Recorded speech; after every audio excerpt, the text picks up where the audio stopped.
Welcome to Vinutha's math channel.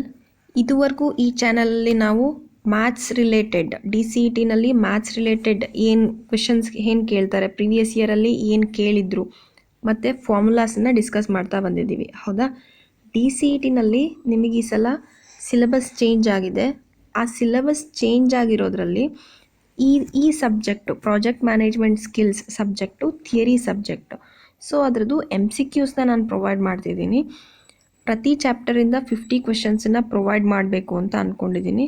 ಅದರದ್ದು first part ಇದು. ನೀವು ಆಲ್ರೆಡಿ ಎಲ್ಲ ಇದನ್ನು ಓದಿರ್ತೀರ, ಪ್ರಾಜೆಕ್ಟ್ ಮ್ಯಾನೇಜ್ಮೆಂಟ್ ಸ್ಕಿಲ್ಸು. ನಿಮಗೆ MCQs ಈ ರೀತಿ ಸಾಲ್ವ್ ಮಾಡೋದ್ರಿಂದ ನಿಮಗೆ ಹೆಲ್ಪ್ ಆಗ್ಬೋದು ಅಂತ ಮಾಡ್ತಾಯಿದ್ದೀನಿ. ನನ್ನ ಜೊತೆ ರಿವೈಸ್ ಮಾಡಿದ್ರೆ ನಿಮಗೆ 20ಗೆ 20 ಈಸಿಯಾಗಿ ಥಿಯರಿ ಸಬ್ಜೆಕ್ಟು, ಸೊ ಈಸಿಯಾಗಿ ನಿಮಗೆ ಈ ಮಾರ್ಕ್ಸನ್ನು ಪಡ್ಕೊಬೋದು. ಫಸ್ಟ್ ಸಿಲೆಬಸ್ ಏನಿದೆ ಅಂತ ನೋಡ್ತಾ ಬರೋಣ. ಸಿಲೆಬಸ್ ಏನಿದೆ, project management skills first chapter ಏನು, ಇಂಟ್ರೊಡಕ್ಷನ್. ಹೌದಾ? ಇಂಟ್ರೊಡಕ್ಷನಲ್ಲಿ meaning of a project, features of a project, types of project, benefits of project management, obstacles, project management as profession, project manager and his role, project consultants, what is an operation, difference between project and operation, the process in project management and process groups,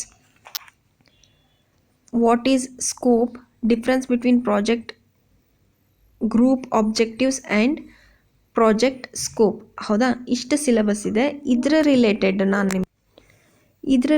ನಾನು ನಿಮಗೆ ಒಂದಷ್ಟು MCQsನ್ನು ready ಮಾಡಿದ್ದೀನಿ.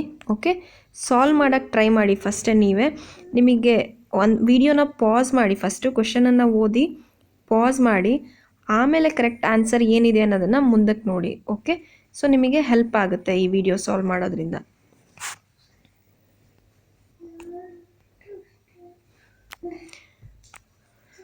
First question,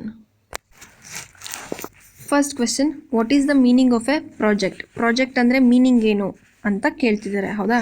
ಏನೇನು options ಇದೆ? A temporary endeavour undertaken to create a unique product, service or a result, an ongoing business activity, a one time task with no specific goals, a short time recreational activity. ಇಲ್ಲಿ ಆಪ್ಷನ್ಸಲ್ಲಿ ನಿಮಗೆ options ಎಲ್ಲ ಓದಾದ್ಮೇಲೆ ನೋಡಿ, ಇಲ್ಲಿ ಲಾಸ್ಟಲ್ಲಿ recreational activity ಅಂತ ಹೇಳ್ತಿದ್ದಾರೆ. Recreational activity ಅಂತಂದರೆ ನಿಮಗೆ ಬೇಜಾರಾದಾಗ ನೀವು ಅದರಿಂದ ಹೊರಗಡೆ ಬರೋದಕ್ಕೆ ಅಥವಾ ಮನಸ್ಸಿಗೆ ಖುಷಿ ಮಾಡೋದಕ್ಕೆ ಮಾಡೋವಂಥದ್ದು ಮನೋರಂಜನೆ ಕಾರ್ಯಕ್ರಮ ಅಂಥೇಳಿ. ಪ್ರಾಜೆಕ್ಟ್ ಅದಂತೂ ಅಲ್ಲ. ಸೊ ಈ ಆಪ್ಷನ್ ಹೋಗುತ್ತಾ ನಿಮಗೆ? ಈ ಆಪ್ಷನ್ ಬರೋದಿಲ್ಲ. Next, it is with no specific goals ಅಂತ ಹೇಳ್ತಿದ್ದಾರೆ. ಸ್ಪೆಸಿಫಿಕ್ ಗೋಲ್ಸ್ ಇರೋದಕ್ಕೆ ತಾನೆ. ಇಟ್ ಈಸ್ ಸ್ಪೆಸಿಫಿಕ್ ಗೋಲ್ ಇರೋವಂಥದ್ದು. It is a feature of a project. So ಇದು ಆಗೋದಿಲ್ಲ. ಹೌದಾ? ಸೀನೂ ಆಗೋದಿಲ್ಲ. ಆ್ಯಂಡ್ ಆನ್ಗೋಯಿಂಗ್ ಬಿಸ್ನೆಸ್ ಆ್ಯಕ್ಟಿವಿಟಿ, ಯಾವಾಗ್ಲೂ ಈಗ ಫಾರ್ ಎಕ್ಸಾಂಪಲ್ ನೀವೇ ಡಿಪ್ಲೊಮೋದಲ್ಲಿ ಫೈನಲ್ ಇಯರಲ್ಲಿ ಪ್ರಾಜೆಕ್ಟ್ ಮಾಡಿರ್ತೀರ. ಹೌದಾ? ಆನ್ಗೋಯಿಂಗ್ ಬಿಸ್ನೆಸ್ ಆ್ಯಕ್ಟಿವಿಟಿನ ಯಾವಾಗಲೂ ಮಾಡ್ತಾನೆ ಇರ್ತೀರ. ಪ್ರಾಜೆಕ್ಟ್ ಅಂದರೆ ಒಂದು ಸ್ಪೆಸಿಫಿಕ್ ಸ್ಟಾರ್ಟ್ ಡೇಟ್ ಇರುತ್ತೆ, ಒಂದು ಎಂಡ್ ಡೇಟ್ ಇರುತ್ತೆ. ಹೌದಾ? ಇದು ಮೂರೂ ಅಲ್ಲ ಅನ್ನೋದಾದರೆ ಯಾವ್ದು correct answer? Option A is correct. ನೀವು ಹೀಗೂ ಕೂಡ ಮಾಡ್ಬೋದು. ಯಾವುದು 3 ಆಗಲ್ಲ ಅನ್ನೋದನ್ನು ಎಲಿಮಿನೇಟ್ ಮಾಡಿದ್ರೆ ಉಳಿಯೋದು ಒಂದೇ. ನಿಮಗೆ ಕರೆಕ್ಟ್ ಆನ್ಸರ್ ಗೊತ್ತಿಲ್ಲ ಅಂದ್ರೂ ಕೆಲವೊಂದು ಸಲ ಆನ್ಸರ್ನ ಮಾಡ್ಬೋದು. Okay, second question, which of the following is a feature of a project? ಪ್ರಾಜೆಕ್ಟಿಂದು ಫೀಚರ್ಸ್ ಏನೇನು ಅಂತ ಕೇಳ್ತಿದ್ದಾರೆ. ಇಲ್ಲಿದೆ ನೋಡಿ, it has a definite start and an end point. ಹೌದಾ? ಇದು ಹೇಳಿದ್ವಿ already. It has a continuous operation ಇರುತ್ತಾ? ಇಲ್ಲ. It has no specific deliverables, ಅಂದರೆ ಏನೋ ಒಂದು ಪರ್ಫೆಕ್ಟ್ ಔಟ್ಪುಟ್ ಅನ್ನೋದು ಇರುತ್ತೆ ತಾನೇ. ಇಲ್ಲಿ ಏನು ಹೇಳ್ತಿದ್ದಾರೆ? ಪರ್ಫೆಕ್ಟ್ ಔಟ್ಪುಟ್ ಇಲ್ಲ ಅಂತ ಹೇಳ್ತಿದ್ದಾರೆ. It does not require planning. ನೀವು ಪ್ರಾಜೆಕ್ಟ್ ಮಾಡಬೇಕಾದ್ರೆ ಮುಂಚೆನೇ ಪ್ಲ್ಯಾನ್ ಮಾಡಿದ್ರೋ ಇಲ್ಲೋ? ಪ್ಲ್ಯಾನಿಂಗ್ ರಿಕ್ವೈರ್ ಇದೆ ತಾನೆ. ಸೊ ಇದರಲ್ಲಿ ಫೀಚರ್ ಯಾವುದು? It has a definite start and end date. So option A is correct.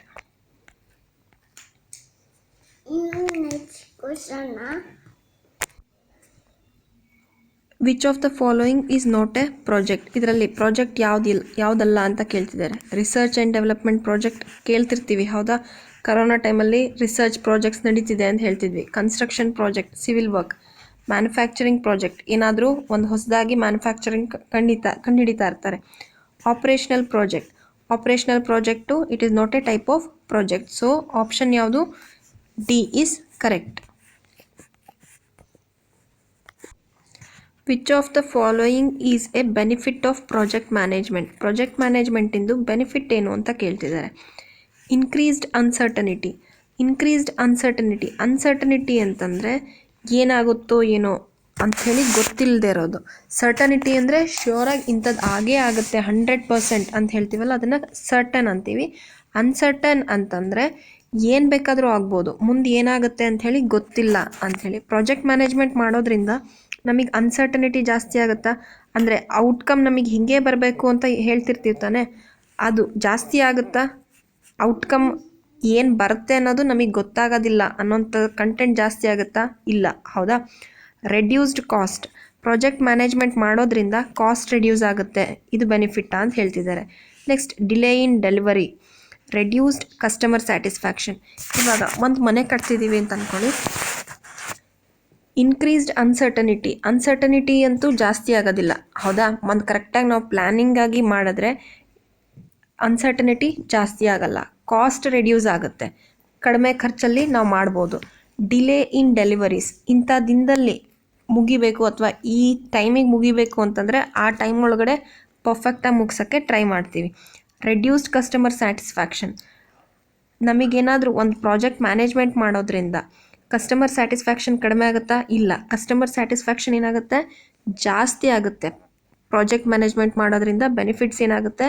ಇಲ್ಲಿ ನೀವು ಒಂದು ಕ್ವಶನ್ ಸಾಲ್ವ್ ಮಾಡೋದ್ರಿಂದ 4 ಕ್ವಶನ್ ಸಾಲ್ವ್ ಮಾಡಿದಾಗ ಆಗುತ್ತೆ. ಯಾಕಂದರೆ ಇಲ್ಲಿ ಆಪ್ಷನ್ಸ್ 4 ಇರುತ್ತೆ. ಹೌದಾ? ಇದೇನೇನಕ್ಕೆ ಆನ್ಸರ್ ಆಗುತ್ತೆ ಅಂತ ನಿಮಗೆ ಗೊತ್ತಾಗುತ್ತೆ. ಇಲ್ಲಿ ಬೆನಿಫಿಟ್ಸ್ಗೆ ಏನಾಗ್ಬೋದು? ಇನ್ಕ್ರೀಸ್ಡ್ ಅನ್ಸರ್ಟನಿಟಿ ಬದಲು ಇಲ್ಲಿ ಡಿಕ್ರೀಸ್ಡ್ ಅನ್ಸರ್ಟನಿಟಿ ಆಗುತ್ತೆ. It is a benefit. Reduced cost correct. Delay in delivery ಅಲ್ಲ, correct delivery. Okay, on time delivery. Reduced customer satisfaction ಅಲ್ಲ, ಏನಾಗುತ್ತೆ benefit? Increased customer satisfaction. Okay. What are the obstacles in project management? Obstacles ಅಂದರೆ ಅಡೆತಡೆಗಳು. ಏನೇನಾಗುತ್ತೆ? Efficient team work, team ತುಂಬ ಚೆನ್ನಾಗಿ ಕೆಲಸ ಮಾಡ್ತಿದ್ರೆ ಅದು ಅಬ್ಸ್ಟ್ರಕಲ್ ಆಗುತ್ತಾ? ಅದು ತೊಂದರೆ ಕೊಡುತ್ತಾ? ಇಲ್ಲ. ಪ್ರಾಜೆಕ್ಟ್ ಮ್ಯಾನೇಜ್ಮೆಂಟಿಗೆ ಬೆನಿಫಿಟ್ ಆಗುತ್ತೆ ಇದು. ಹೌದಾ? ಕ್ಲಿಯರ್ ಕಮ್ಯುನಿಕೇಷನ್, ಅಂದರೆ ಕರೆಕ್ಟಾಗಿ ಕಮ್ಯುನಿಕೇಷನ್ ಆಗ್ತಿದ್ರೆ, ಏನೇನು ಅಪ್ಡೇಟ್ಸ್ ಆಗ್ತಿದೆ ಅಂತ ಎಲ್ಲ ಗೊತ್ತಾಗ್ತಿದ್ರೆ ಇದು ಅಬ್ಸ್ಟ್ರಕಲ್ ಆಗುತ್ತಾ? ಇಲ್ಲ, ಇದು ಬೆನಿಫಿಟ್. ಎಫೆಕ್ಟಿವ್ ಪ್ಲ್ಯಾನಿಂಗ್ ಕರೆಕ್ಟಾಗಿ ನೀವು ಪ್ಲ್ಯಾನ್ ಮಾಡ್ಕೊಂಡಿದ್ರೆ ಇದೂ ಬೆನಿಫಿಟ್ಟೇ. ಹೌದಾ? ಅಬ್ಸ್ಟ್ರಕಲ್ ಯಾವುದು ಹಾಗಾದರೆ? ಇವು ಮೂರೂ ಬೆನಿಫಿಟ್ ಅನ್ನೋದಾದರೆ ಉಳಿದಿರೋದೇ ಅಬ್ಸ್ಟ್ರಕಲ್. ಏನು? Limited resources. ನಮಗೆ ಕಡಿಮೆ ರಿಸೋರ್ಸಸ್ ಇದ್ದರೆ, ಈಗ ನೀವು ತುಂಬ ಒಳ್ಳೆ ದೊಡ್ಡ ಮನೆ ಕಟ್ಟಬೇಕು ಅಂದ್ಕೊಂಡಿರ್ತೀರ, ಬಟ್ ನಿಮ್ಮದು ಬಜೆಟ್ ಕಡಿಮೆ ಇದೆ ಅಂತಂದರೆ ನಿಮ್ಮದು amount money it is also resource. ಹೌದಾ? ಲಿಮಿಟೆಡ್ ರಿಸೋರ್ಸಸ್ ಇದ್ದರೆ ಇದನ್ನು ಅಬ್ಸ್ಟ್ರಕಲ್ ಅಂತ ಕನ್ಸಿಡರ್ ಮಾಡ್ತೀವಿ. Okay, so option D is correct. Next question. Project management can be considered, one second. Project management can be considered as a profession because profession ಅಂತ consider ಮಾಡ್ಬೋದು project ಮ್ಯಾನೇಜ್ಮೆಂಟನ್ನು. ಯಾಕೆ? It requires only technical skills ಅಷ್ಟೇ ಬೇಕಾ project management ಮಾಡೋದಕ್ಕೆ? Second, it involves managing people resources to achieve the specific ಗೋಲ್. ಇದರಲ್ಲಿ ಏನಿರುತ್ತೆ? Managing people and resources. It does not require any certification. ಇದೇನು ಸರ್ಟಿಫಿಕೇಷನ್ ಬೇಡ ಅಂತ ಹೇಳ್ತಿದ್ದಾರೆ. It is an easy job with low responsibility. ಇದು easy job ಅಂತ ಹೇಳ್ತಿದ್ದಾರೆ. Project ಮ್ಯಾನೇಜ್ಮೆಂಟನ್ನು ಪ್ರೊಫೆಷನ್ ಅಂತೇಳಿ ಕನ್ಸಿಡರ್ ಮಾಡ್ಬೋದು. ಯಾಕೆ ಅಂದರೆ it is all about managing the people and resources ಮತ್ತು ಪೀಪಲ್ ಅಂದರೆ ಬೇರೆ ಬೇರೆ ನಿಮ್ಮದು ಟೀಮಲ್ಲಿ ಪೀಪಲ್ ಏನಿರ್ತಾರಲ್ಲ ಅವ್ರನ್ನ ಮ್ಯಾನೇಜ್ ಮಾಡೋವಂಥದ್ದೇ project management. So it is considered as a profession. So option ಯಾವುದು? B is correct. Who is responsible for overall project planning, execution and closure? ಯಾರು ಓವರಾಲ್ ಪ್ರಾಜೆಕ್ಟಿಗೆ ಕನ್ಸರ್ನ್ ಅಂತ ಕೇಳ್ತಿದ್ದಾರೆ. ಹೌದಾ?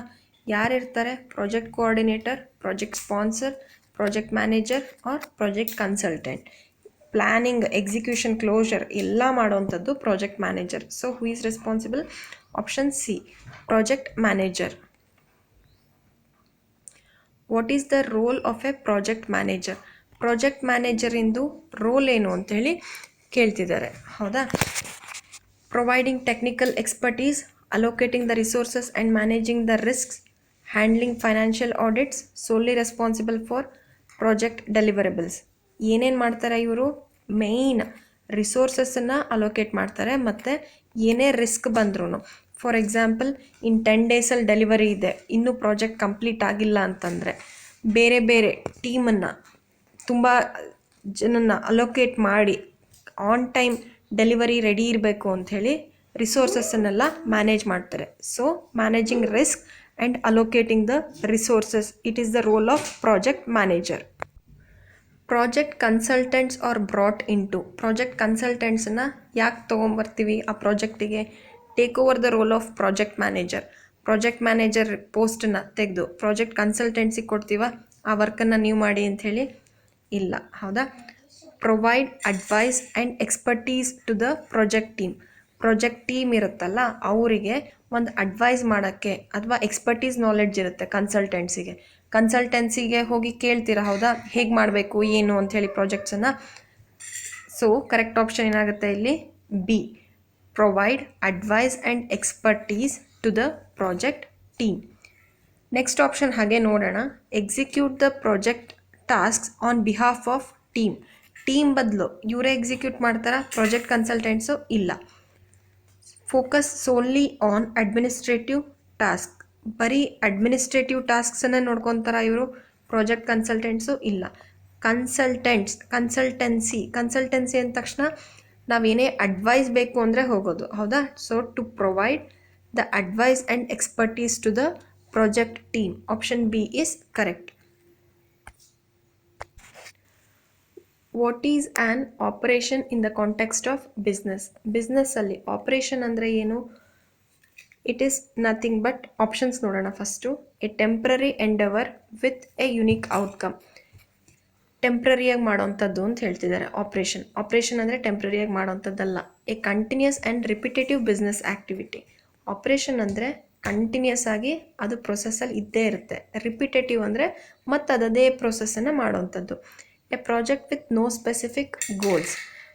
ಒಂದು ಪ್ರಾಜೆಕ್ಟಲ್ಲಿ ಸ್ಪೆಸಿಫಿಕ್ ಗೋಲ್ಸ್ ಇಲ್ಲ ಅಂದರೆ ಅದನ್ನು ಆಪ್ರೇಷನ್ ಅಂತ ಕರಿತೀವಿ ಅಂತಿದ್ದಾರೆ. ಇಲ್ಲ, ಪ್ರಾಜೆಕ್ಟ್ ಅಂದ್ರೇ ಸ್ಪೆಸಿಫಿಕ್ ಗೋಲ್ಸ್ ಇರುತ್ತೆ. Okay. A strategy for business expansion. Business ಎಕ್ಸ್ಪ್ಯಾನ್ಷನ್ಗೆ ಸ್ಟ್ರಾಟಜಿಗೆ ಆಪ್ರೇಷನ್ ಅಂತ ಕರಿತೀವಿ ಅಂತಿದ್ದಾರೆ. ಯಾವುದೂ ಅಲ್ಲ, ಯಾವುದು?